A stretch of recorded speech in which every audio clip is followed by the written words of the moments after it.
I'm honored to introduce our today's guest. It is Huma Kirmani, an author, a TEDx speaker, and member of Amnesty International, member of WWF Amnesty International, the International Women's Writing Guild, honorary member of United Nations in Pakistan, Global Citizen Foundation, Global Union Ambassador of the Office of Pakistan, and winner of Books for Peace Special Award 2020. Then Deepa Kumar, founder and chairperson of Smiles for Millions Trust in India, and also a peace ambassador at United Nations Peacekeepers Federal Council in India. And Abu Eleke, a teacher under the Arabic and Islamic Education Board from Nigeria. Please welcome. And to start, we would like to ask every one of you the first question that we usually ask our guests in these international roundtables. So all of you have seen or participated on the conference. So could you please share your thoughts, your feedback, your understandings, what interests you the most? Why is it important to write such topics, and why is it important not to be silent but speak up? So if we can start by Huma, that would be much appreciated. Hello everyone, I'm truly very astonished and grateful for being invited here. As you have introduced me as a TEDx speaker, I'm a motivational speaker as well, and I usually speak for the rights of human beings, especially for the rights of women in my country in Southeast Asia and it's worldwide. Uh, I I think that we all are equal. There should be no discrimination. And one of my favorite books is by Harper, The Truth Matters. It's a soon to kill a mockingbird. The book name is Kill a Mockingbird. When I read it as a student, when I taught it as a teacher, being English literature and language teacher to working students as well, then I realized that what matters is humanity. What matters is that we all believe in that we are all one, far, far above the racial, religious discriminations. And we should not, we should not facilitate the feelings of hatred and feelings of being extremist regarding religious belief, regarding the language, regarding the complexion, regarding the fairness, because we all are same, and that this is actually my motive whenever I feel called to speak about or to advocate human rights. I'm truly obliged that you have gathered a conference to speak for the people who are just suffering in different parts of the world, being the victims of the war, being the victims of racial and religious discrimination, being the victims of the extremism. And extremism is not only about the religion, it's about the feeling that that I feel that if someone thinks that I'm better than the other person, that is more about inferiority complex. Rather, you can say that you feel that okay, I'm superior to the others. I'm living in Pakistan. I'm Pakistan, and you know that Pakistan uh, is being subjected to a war which is actually not Pakistan's war. When the that when Afghanistan was invaded uh, by the an army invaded Afghanistan and the war was started. So the people of Afghanistan they started leaving their homes from Kabul, from Kandahar, or Kunduz, so they started reaching to different parts of Pakistan and they started living in the refugee camps. That has also created, that is, that is something, a corridor which makes the people to come freely to Pakistan and Pakistan welcomed them. Not for the matter of this that Pakistan had something to show that we had nothing to earn from those refugees, but played, and Pakistan has been playing a positive part of the neighborhood. That is, there are many refugees who are coming from Afghanistan. They are living in the refugee camps, and they are also, now the part of the streamline of Pakistan. Mm, so that had made me to write the book because I had come across many refugees who, the girls, the women, the young boys, the beautiful young boys who were having famished bellies. They were not properly dressed in winter, but how they are coping up to survive uh, the, that state of refugee, the state of being a refugee in the camps and in the society of Pakistan. Um, as far as these things are concerned, that how we must um, say no to war and terrorism.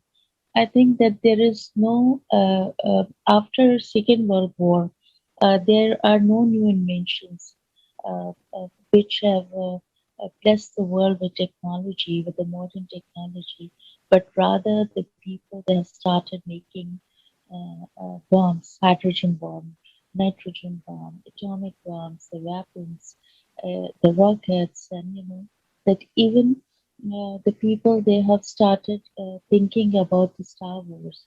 Why we are not looking forward, why we are not making more inventions, scientific inventions, why we are not making technology to heal the legends of the two world wars, to heal uh, the legends of the migration, being the refugees, why we are more into killing the people. We all are same, we all are human beings, far, far above our religious beliefs, our racial discrimination has to be curbed. So, I have come across many stories of the refugees, the gone refugees, and I have written the dilemma of the Syrian refugees who are living in the different camps and who are traveling from their country to another country. It's not an easy task.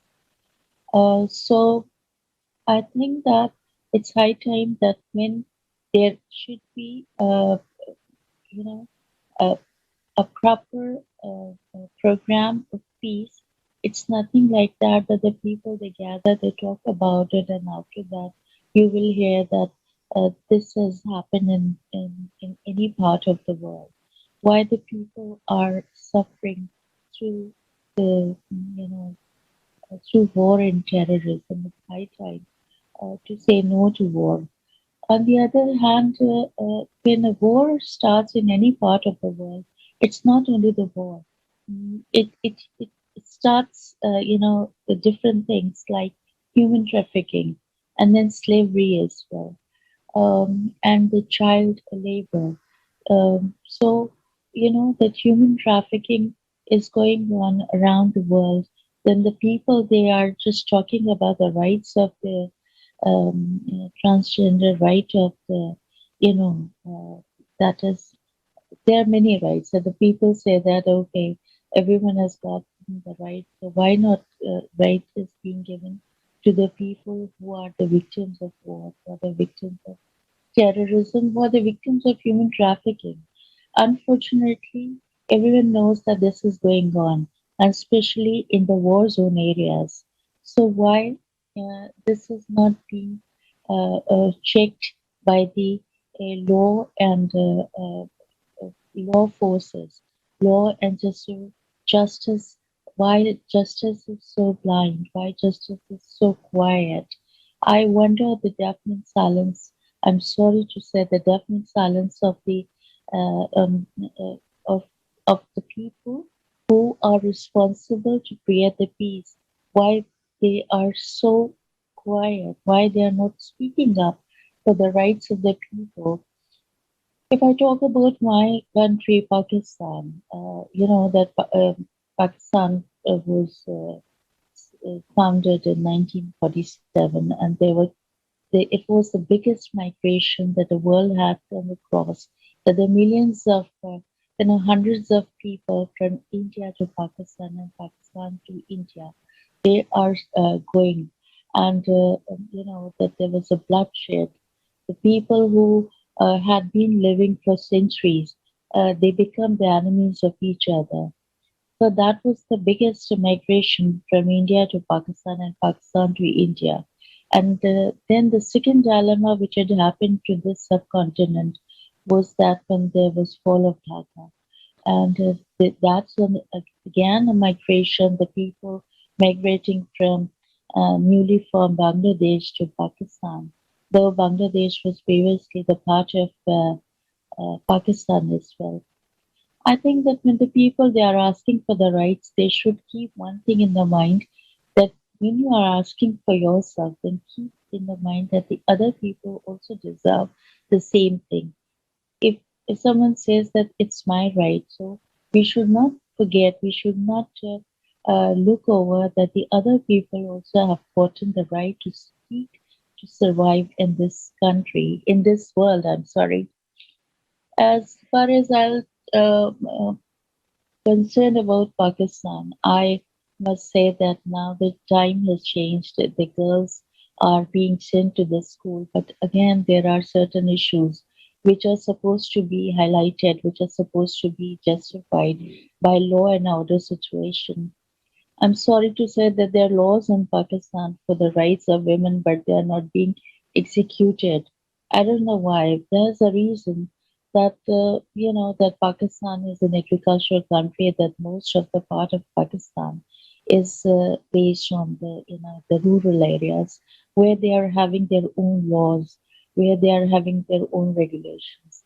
The bills they are being created, they are being passed in the that we have a parliament system, and the parliament the bills are passed for the survival of women in the rural areas, but unfortunately it's not being executed, it is not being exercised.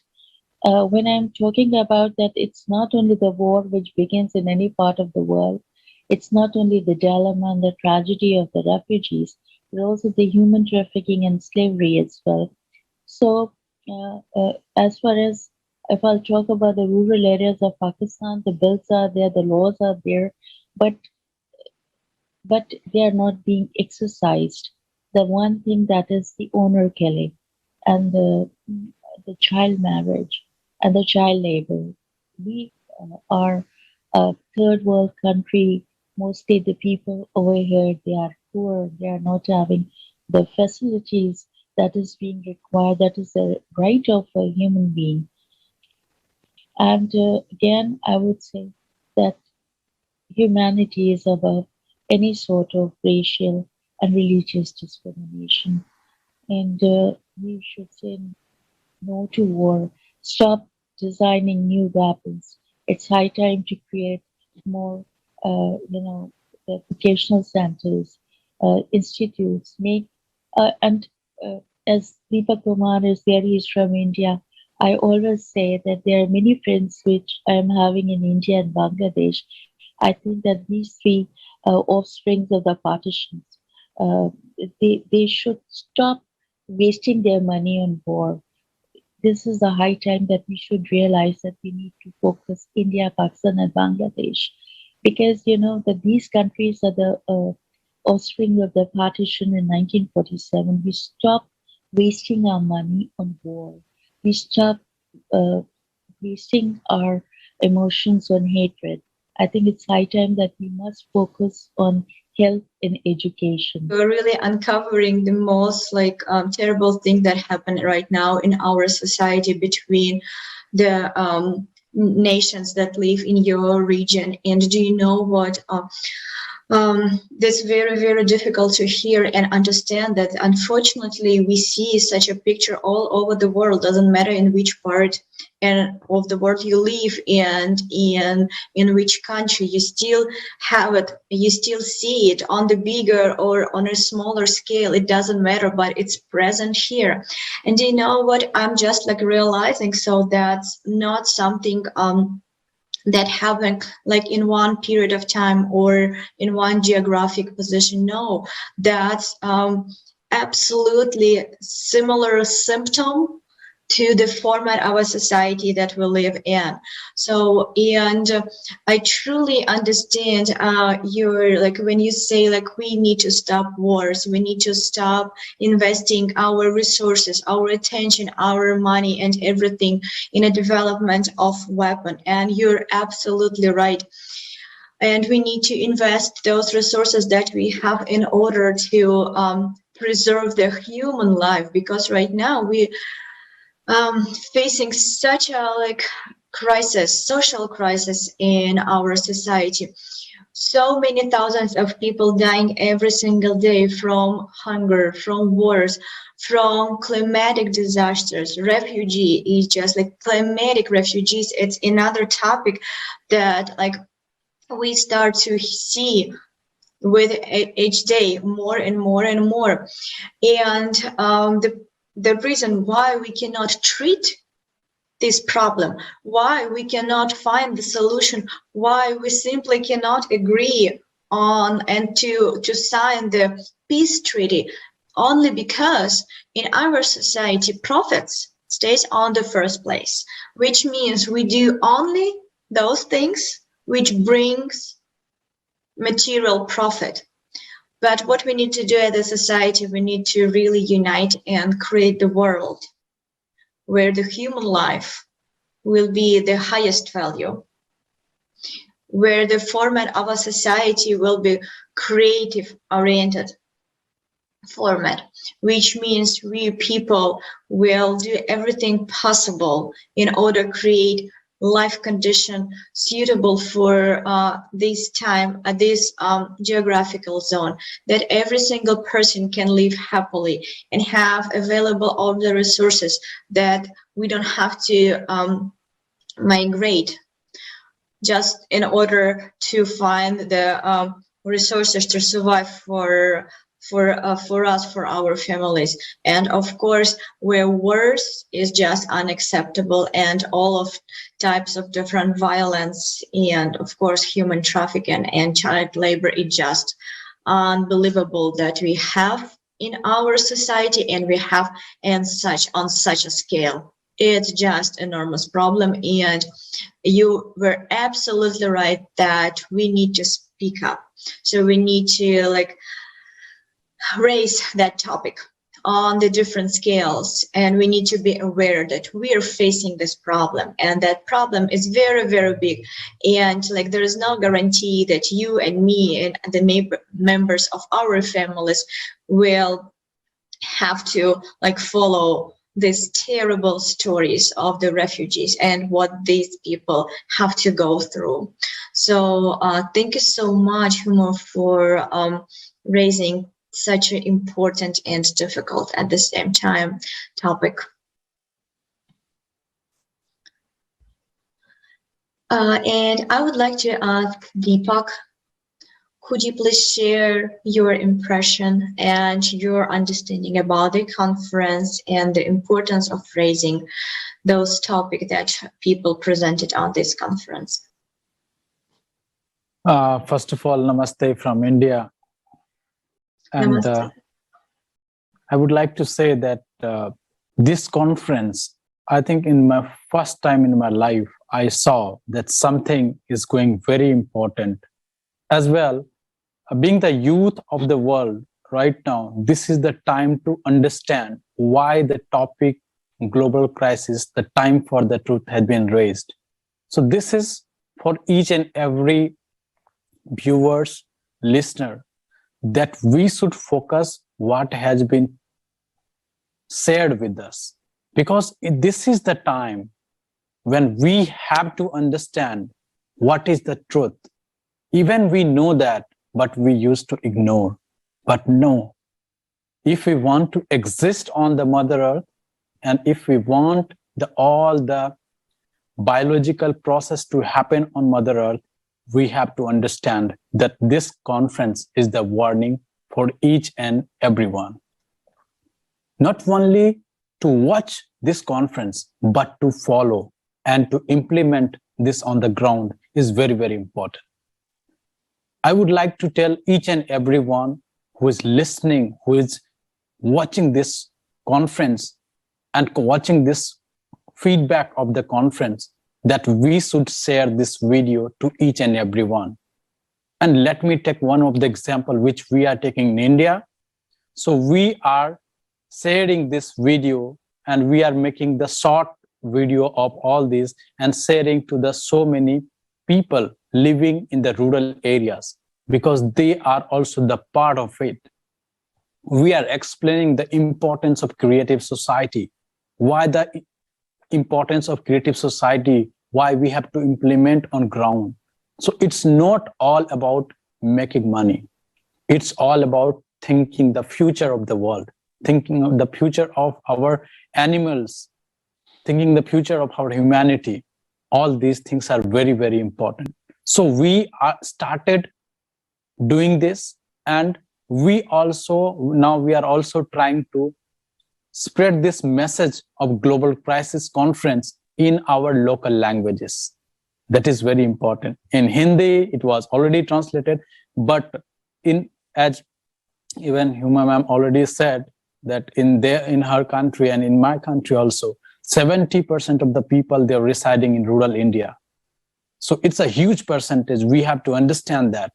And creative society and this conference is important for each and every individual. So how we can spread this message? Because this is to be implemented by each and everyone. Because if we are not going to implement this message, which was told, I think this global conference of global crisis has covered each and every story of the world. This is unbelievable. How the people from 180 countries, the volunteers are coming, and 100 languages it has been translated.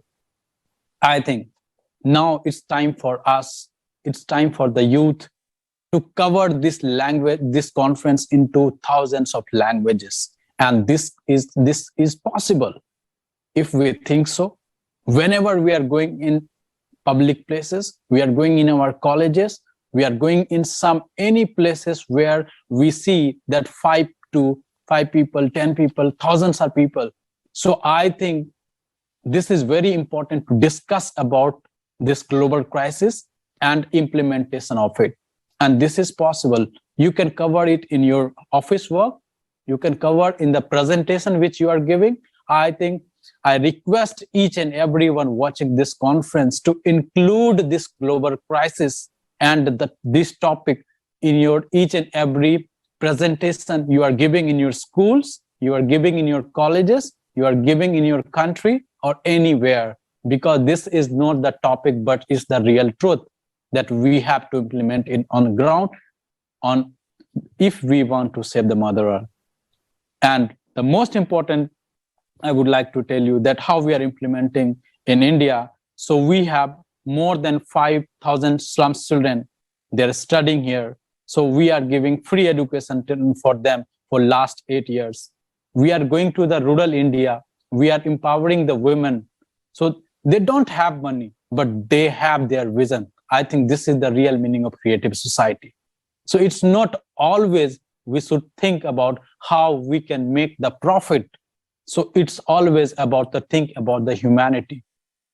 Because if we want to live on Mother Earth, we have to think about it. Otherwise, this is what the conference has already shown, that from the, you can say from the nature, from the human beings, we all are destroying for the Mother Earth for our own benefit, for our individual benefits. I think we should come together this is the time to come together, because earlier it was no boundary was made on Mother Earth, but we made it, we created it. I think it is the time to unite for the humanity and for the survival of entire Mother Earth. So let's come together, and we can make it a great change if we want. And the change can be seen right now, because it's 180 countries, and we believe it will not be 180 countries, it will be 200 countries plus, and the youth are coming together to make the change, because they have started, because this is the time for the youth. The future generation is coming, we should leave something for them. It's not about their book is pictures. What was at that time, the children will not read that, will not see in the picture, but we have to save the nature so that they can see that this is the nature, not like the biodiversity. We are going in the centuries in the national park to see that this is the species which has already been eradicated, or you can say not existing on Mother Earth. So I think we should believe on that. Water crisis is there, and so many volcanic and corona. Why these are coming? So this is just because of our human activities. So I think if we created it, if we started making all it, so I think this is the time to make the great solutions, and solutions is in our hand. Let's implement this, let's share this, and let's unite together. I think we are going to win, and of course we will win. And we have started implementing the global crisis topic on different places. So this is the time to spread the what is the meaning of creative society, because creative society can change the world. Thank you very much from India. Namaste. Thank you, Deepak, for these powerful words. And indeed, we live in a global world. We live in a world where we are experiencing global crisis, and global crisis can only be solved by global unification of people. You know, no local activities will help whatsoever. We need to unite globally, and this is such a wonderful job that you are doing. You know, spreading this message across, you know, the rural areas, the people, because it is only the people themselves, the people ourselves, who can do this change. As the history has proven, you know, no organization, no governments have ever solved this issue. You know, how many treaties have been signed, how many petitions, how many acts have been deployed, and everything remains just on a paper. But if we look outside of the window, we see a different story. And a lot of people tend to underestimate, you know, all of these crises that we are heading now. So that's why it's so important to have overview, to be informed, and the international conference and also these international discussions are exactly aimed at being informed. And it is so vital to translate to as many languages as possible, because, as you said, there are so many people who don't speak, let's say, the main world languages, and it is a truly, let's say, act of hero, you know, to volunteer, to spend the free time that someone has, you know, just to bring the information, this vital information for everyone, to every corner of the earth. And so I would also like to pass the words to Kanu, because I know that, Kanu, you've been translating to the language of Igbo. And if you can also share with us your feedbacks from the conference. Thank you. Thank you very much. And hello, everyone. My greetings from Nigeria.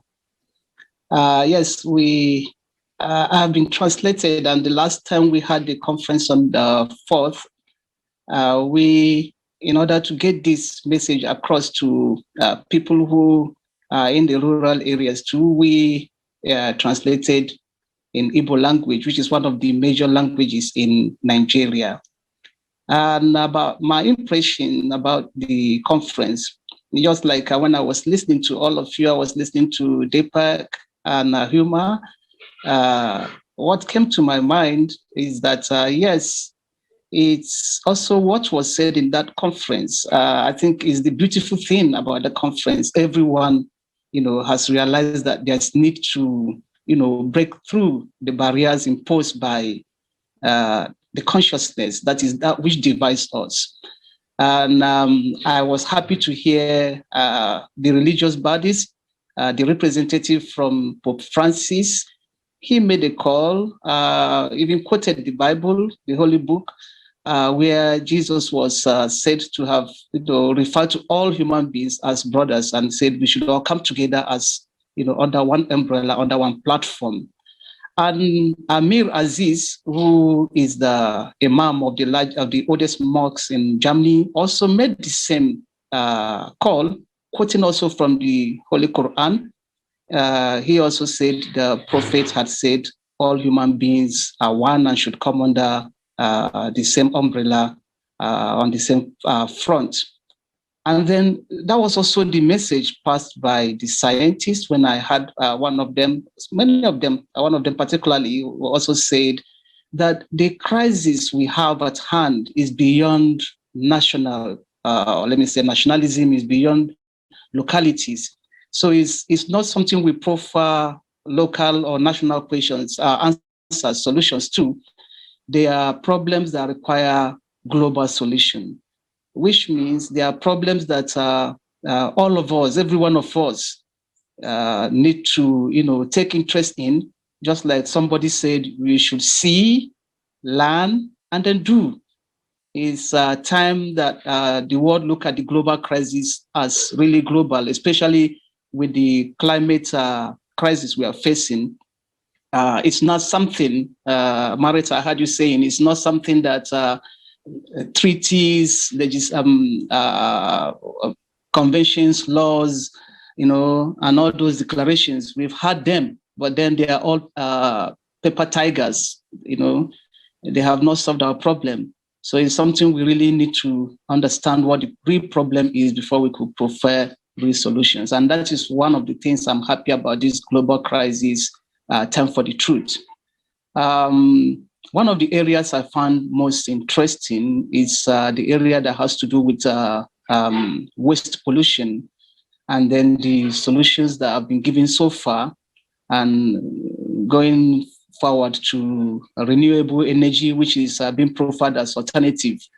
Before now, my thinking also was that, we need a renewable energy. If we take down the carbon emission and depletion of the ozone layer, reduce the global warming, perhaps we'll be able to take care of the global climate crisis and change.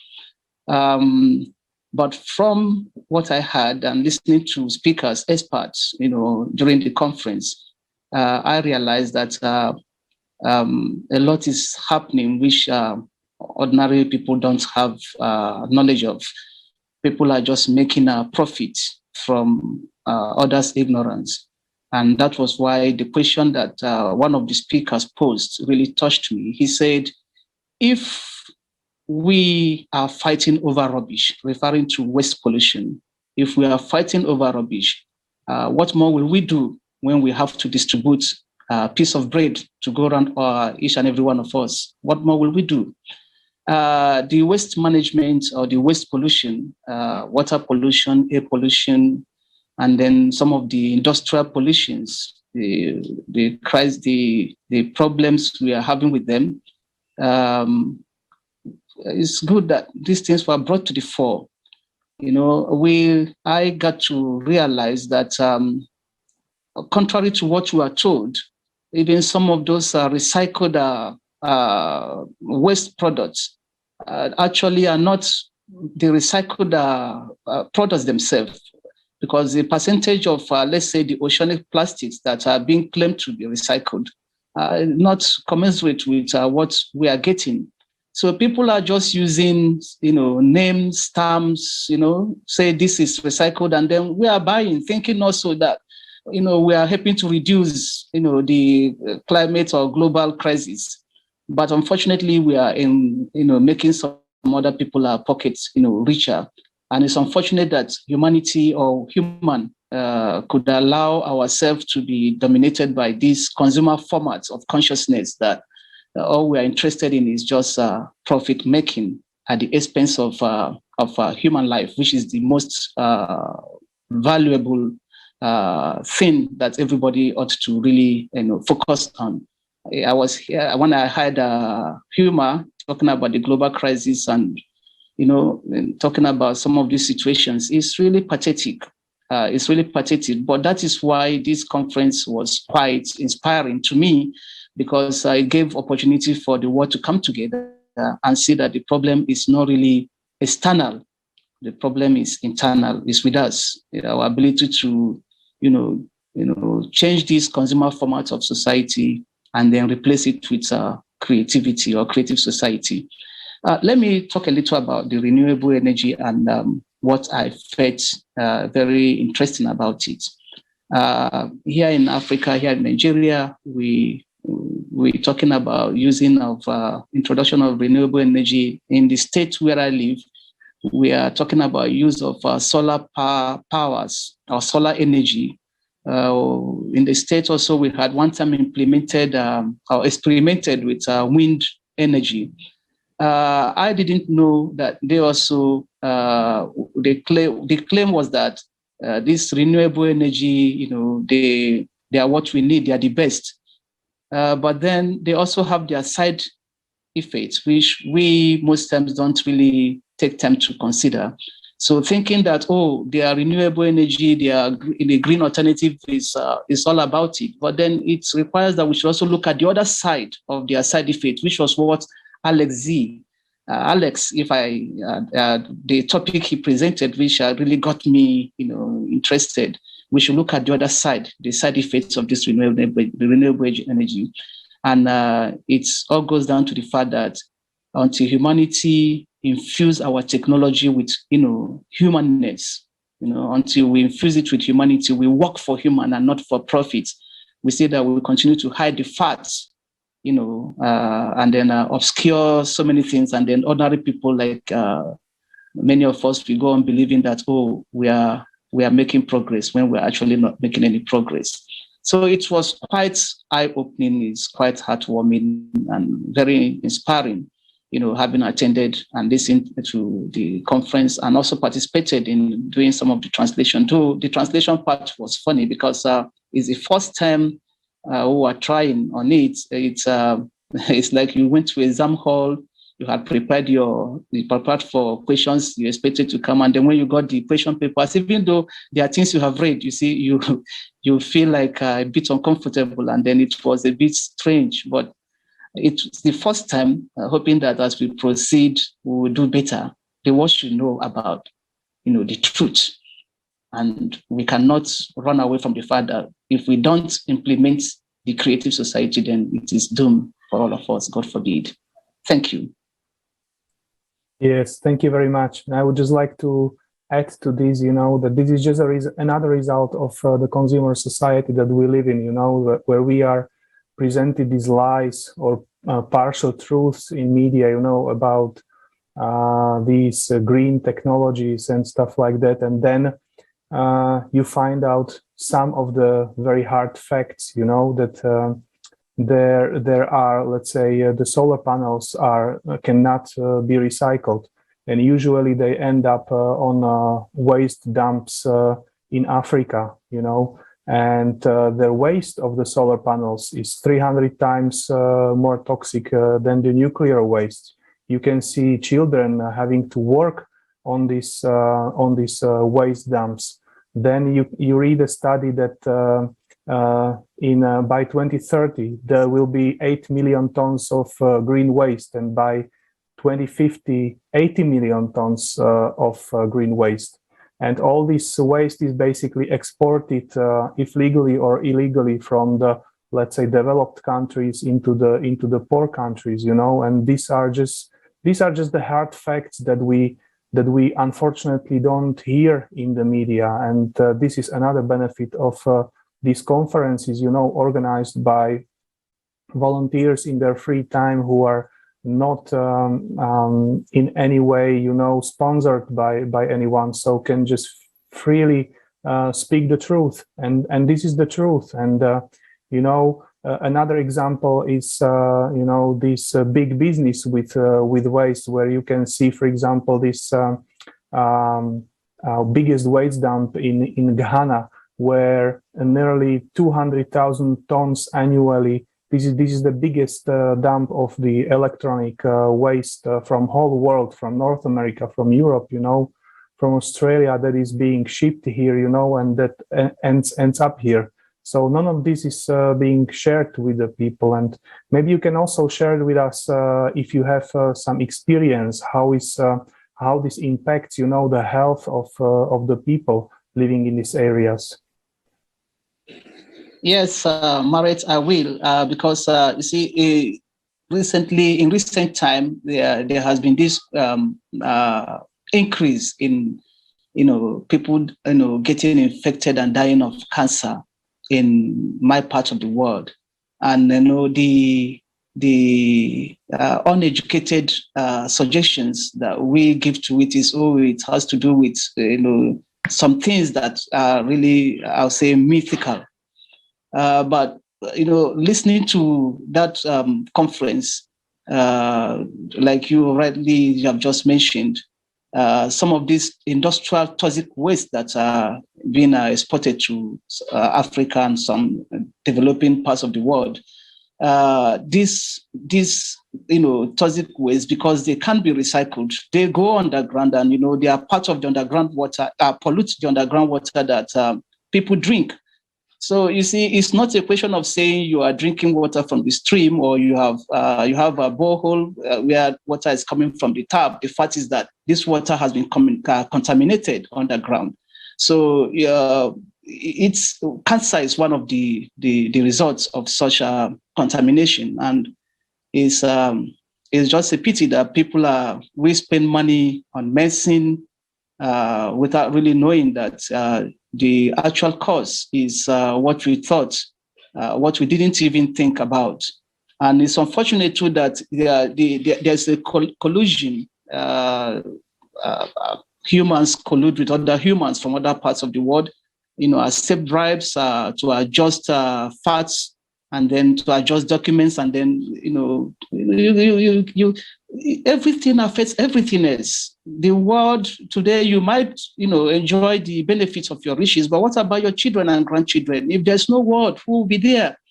So yes, Marek, it's really has a great impact, negative impact, health-wise in my part of the world, and it's good that we're talking about it, and that people will get to know, you know, that some of these waste pollutions, heaps of garbage that you see everywhere, and you know, it's high time we start doing something about it together.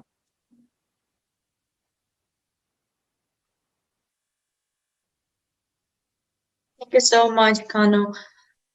Just very, very thought-provoking understanding that you shared with us. And my next question goes to all our esteemed speaker today.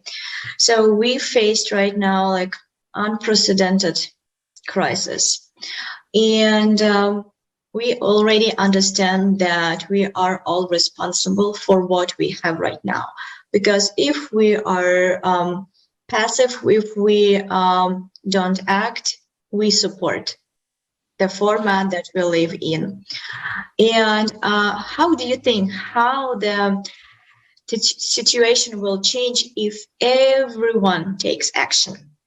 Why it is so important that unification comes from people themselves? Okay, maybe since I've already started, you know, one of the things about technology is that we could have the best of technology, but then when there's no humanity, when it is not spiritualized, the technology is as good as useless, because it takes humans. Technology is for humans, not humans for technology. So I think all this while we had thought that we should leave the problem of you know, the crisis, global crisis, to our leaders. But we can't leave the crisis to our leaders. And we too cannot manage this crisis unless we change inwardly. What I mean by changing inwardly is unless we understand that the human value, human life should be of the greatest paramount. And then we also understand, just like some of the 8 principles or foundations of the creative society, that there is need to actually implement them in everything we do as the basis of our society, that profit shouldn't be what defines man's relations to man. And that until we share ideas, until we have open and transparent access to information, like Olga was saying initially, until we have sound self-governing systems, then we will continue to have this problem of migration and brain drain. But if we look at ourselves as one big family, humanity is one big family, and then we relate as such, share what we have. This scarcity is artificial. Then I think we will be able to change our situation. It's not something that our leaders alone can do. It has to be everybody getting involved. Like I said, one of the speakers had said, it is see, learn, and then do. We have to act. Change this consumer format of society with a creative one. That is what I think. Thank you. Thank you very much.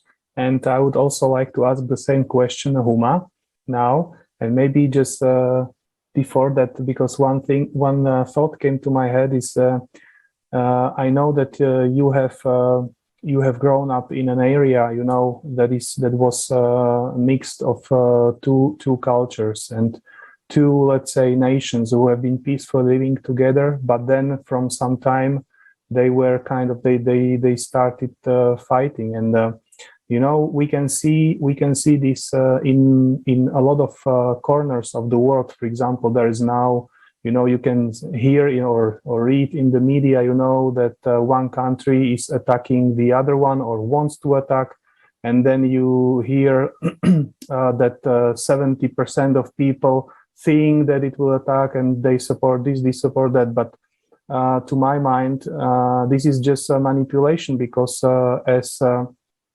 as we have found out from 9 years of social interactions with people, 99% of people do not want any war, And I would just like to hear from you, what is the approach of the ordinary people? I mean, I don't, to be honest, personally, I don't know anyone who would like to have war, or who would like to go to war.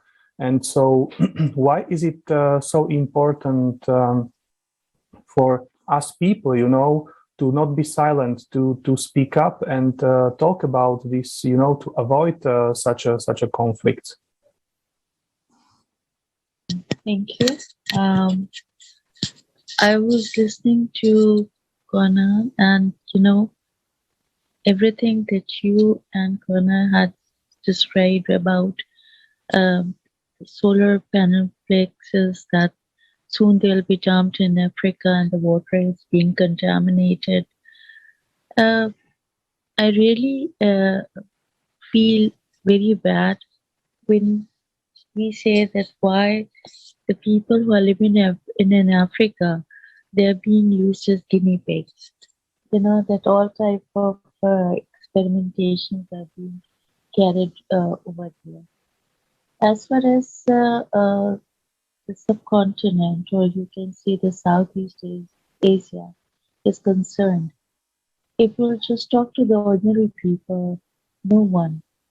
I haven't come across with anyone who wants war, isn't it? I haven't met any person who needs to go into the situation where the dropping of the bombs and that over their headstone is flying over their heads. It's nothing like that.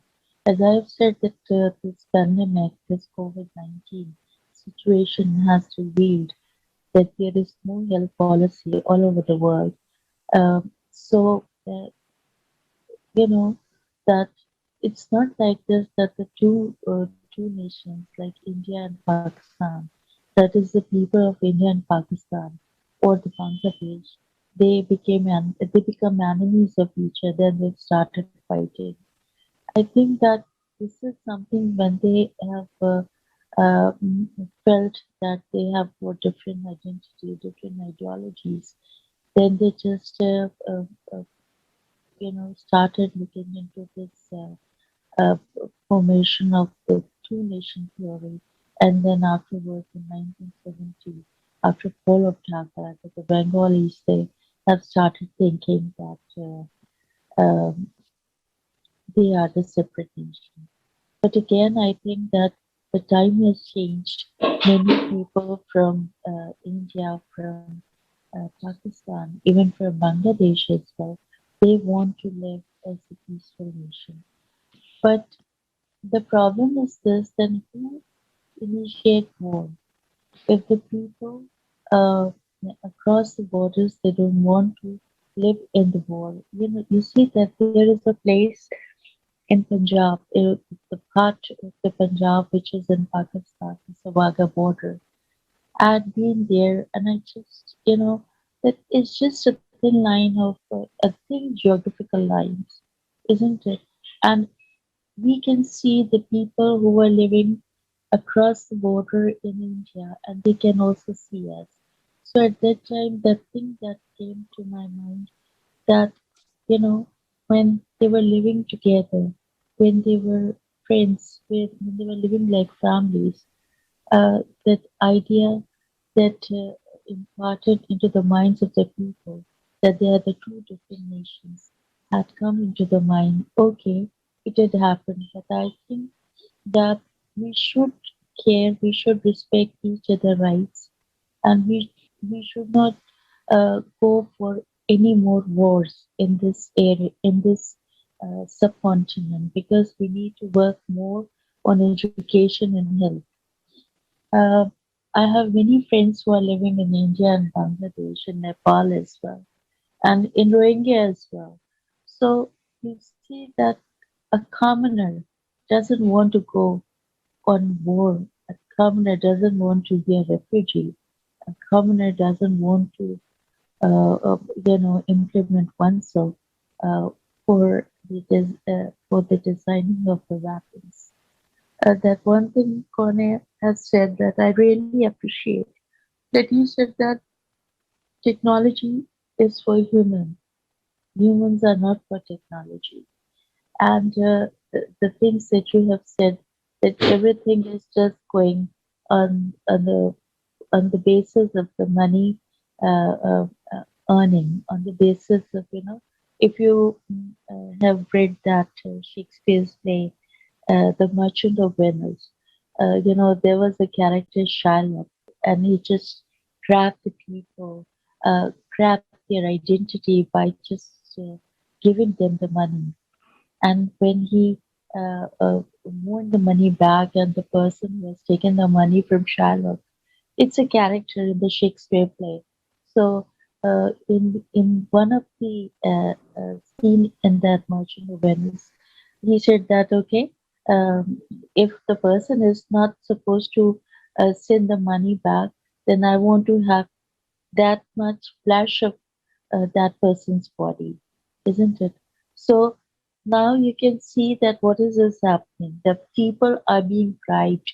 They just have been given to the dreams which have got no realities. And then when they are just, entangled, or they are mesmerized by such dream sellers, that isn't it? And then afterwards, those sweet dreams they were changed into nightmare. And that this subcontinent, Southeast Asia, people who were having the fantasies of living in a dream world, living in the world, living in the land, living in the conditions that they had been bribed for, that was not really the reality of those such dreams. But it seems that the wars that, poverty below the belt, and poverty below the level, no education facilities, no medical facilities, they changed that fantastic dream that had been, uh, uh, you know, sold, that had been given to their eyes, isn't it? So that changed into nightmare. And I wish that the people of this subcontinent, the people around the world, shouldn't be fantasized, shouldn't be, the fake dream sellers should not, disperse the dreams, which really uh, have no good realities that is being given to the eyes of the people. They have started living into those dreams. Oh, I'm also a commoner. I'm not a politician. I'm not a bureaucrat here in the country. I'm a commoner. But most of the time, when the people they say that, what is this being given to you? You are not a rich person. You are not having huge land. You are not having expensive, lavish living. So I said that whatever I speak, whatever I feel, that has let me sleep peacefully in the night, and then I welcome the new day. This is what the motive of my life. And I think that we cannot afford any more war or terrorism. Uh, the, the biggest price that Pakistan has paid is the 16 December APS Peshawar massacre. If you know that there's a school of Army Public School Peshawar, which is in the province of Khyber Pakhtunkhwa, on 16 December, in 2014, the school children they were martyred by the terrorists, and that many children they were martyred. Their bodies were not found. So I think no nation or no country had paid the price of this, that the children they were martyred by the terrorists. And yesterday it was the day that when we all were in the memory of that, uh, the brutal butchery of the terrorists, that they invaded a school and they killed the children. So I think that we don't want war, not even the people who are living in Pakistan or in Afghanistan or in India or in Bangladesh, the communists, they want that this part of the world has to be healed with peace and harmony. And let's seek how to respect the rights of the others. It's not only about this, that if I'm advocating my rights, that I just give a damn to the others' rights. I think that everybody has gotten a right to live as a free soul here. And as far as talking about this global warming and the green effect, I really say that when we are saying no to war, we should say no to deforestation as well. Like that there was the worst earthquake in 2005 in Pakistan in the hilly regions in the upper areas of the Pakistan. The reason was that of deforestation. Along with war and terrorism, we should learn to say no to deforestation as well. I think this is enough. What have you been asking? That what does a commoner feel? I'm also a common woman. I told you, but this is what that I think that when I am not biased, I am not unfair, I'm not unjust to the other people. So the peace of mind is this, that you sleep peacefully without taking any sleeping pill in the night. And one thing I would like to say that it's better to whine about the darkness of the world. Uh, it's better to light your own candle. So I have, enlightened my own candle, and I'm dispersing my words. I'm an author, and I think that pen is mightier than sword. So I think that if we have started thinking on um, uh, on the same philosophy, that it's better that words are mightier. Words they leave more impact than bombs and the weapons and the sword, then we can change the world into really a creative society. This is what I wanted to say. Thank you.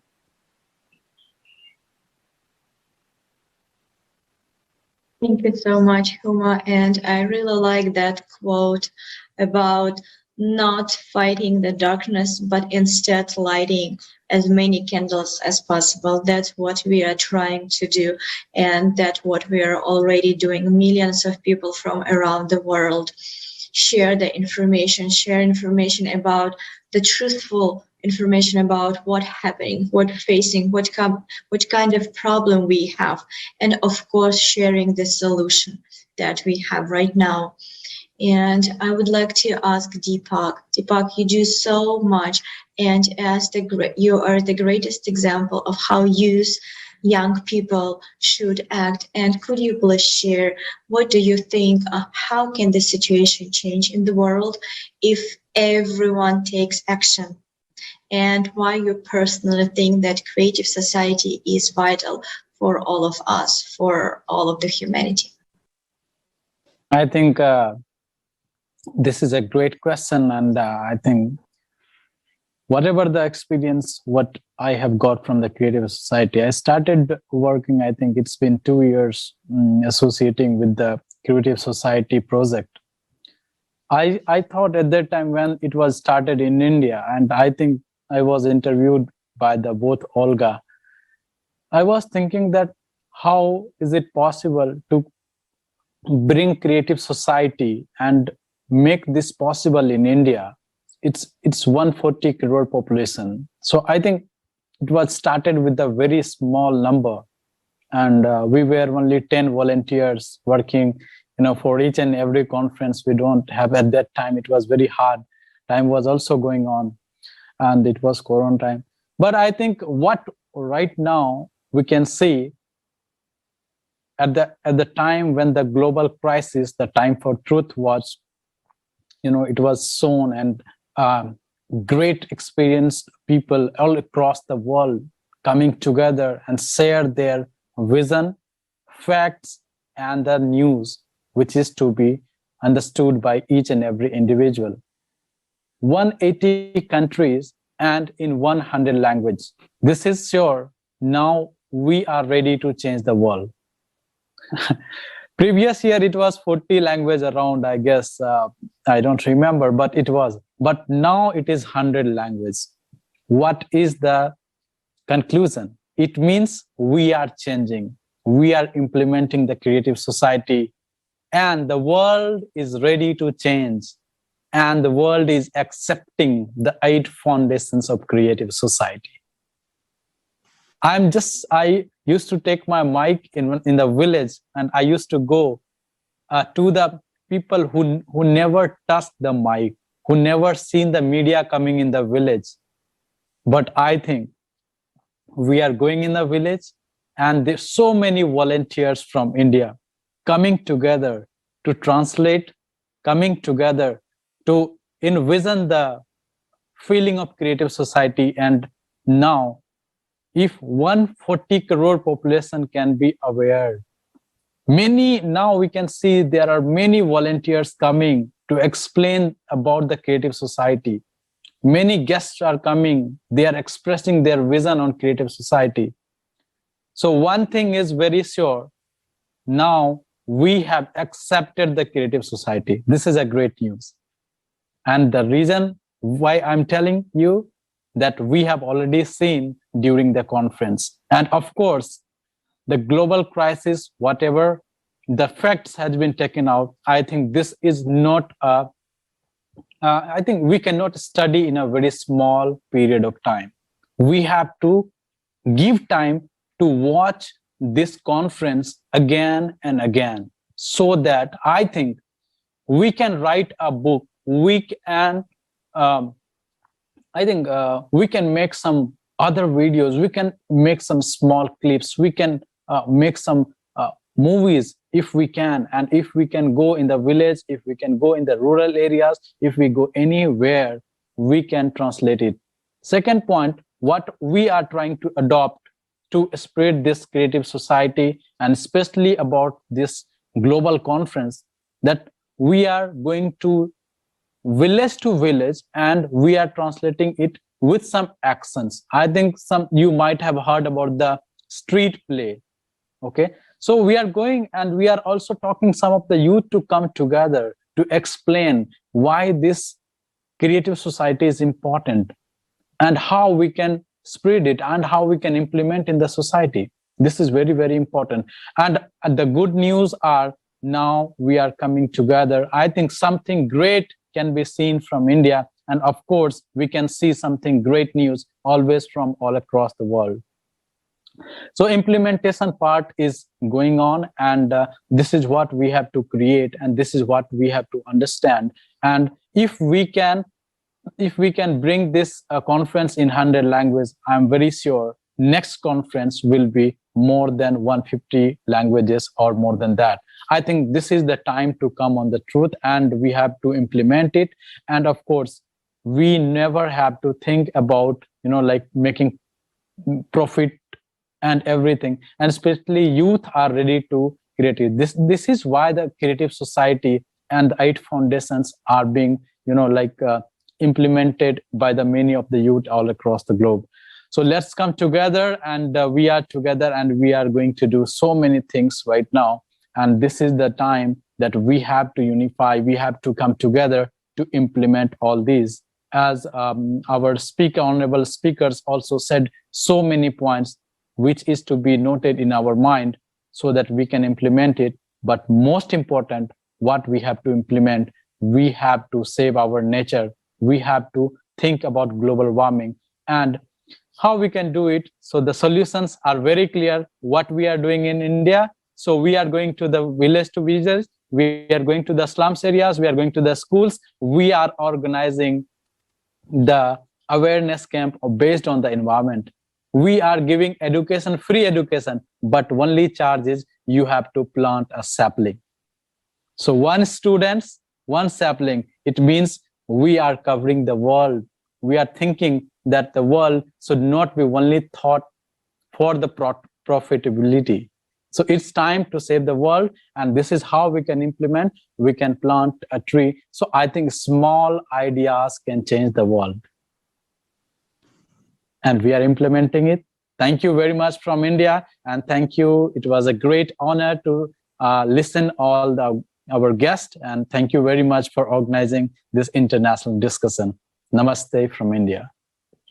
Yeah, many thanks, Deepak. This was very inspiring speech and a very good example, how you guys in India inspire other people, and how one candle can light up 1,000 candles. And this is of course very helpful also for other people, because Creative Society a project, and this is really the only way out, of this global crisis, is the common project of every one of us. There is not you or me or someone else. There's just us people, and we need to understand that no one's going to do it for us.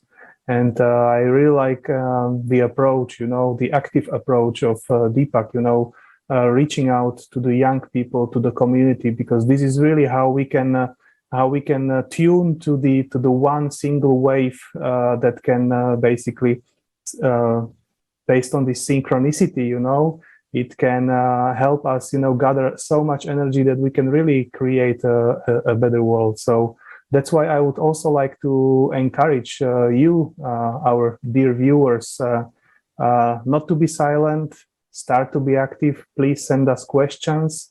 You can send any questions to the email info@creativesociety.com. You can find us on basically all social media, including Instagram, Twitter, and please start being active at least a little bit, So thank you very much, Deepak. Marina, the word to you. Thank you so much, dear speakers, for sharing with us your ideas, your wisdom. We are very grateful for you that you stay with us today. And dear viewers, we also would like to express our gratitude. And again, like Marek said, please, if you have any question about the conference, question to our esteemed speakers, please send us. We can discuss them on our next international discussion. And thank you so much for being with us today. See you soon at Creative Society channel.